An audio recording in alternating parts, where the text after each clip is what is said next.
কি দিন আসলো, সুবহানাল্লাহ কইবেন না? আল্লাহ তো আমাদেরকে দেখাইছে। রাজাকার শব্দটা এখন একটা অ্যাওয়ার্ড হয়ে গেছে। সুবহানাল্লাহ, সুবহানাল্লাহ। পরিস্থিতি পাল্টে দিতে আল্লাহর সময় লাগে না, চিল্লায় বলেন ঠিক কিনা? আমাদেরকে বলে মৌলবাদী। আমরা আসল কথা বলি, ভালো কথা বলি, দেশপ্রেমের কথা বলি, আমরা জনগণের কথা বলি, আমরা মা মাটি ও মানুষের কথা বলি, আমরা ইসলামের কথা বলি, আমরা দেশের সমৃদ্ধির কথা বলি। এজন্য আমাদেরকে বলে মৌলবাদ। আবার আমাদেরকে বলে ধর্ম ব্যবসায়ী। আছে না নাই?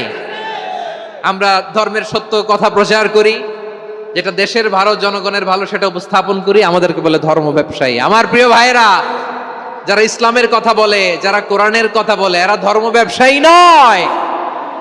খবরদার, আলেমদের বিরুদ্ধে দাঁড়াবেন না। আলেমদের পক্ষে থাকলে আপনার জীবন উজালা করে দিবে কে?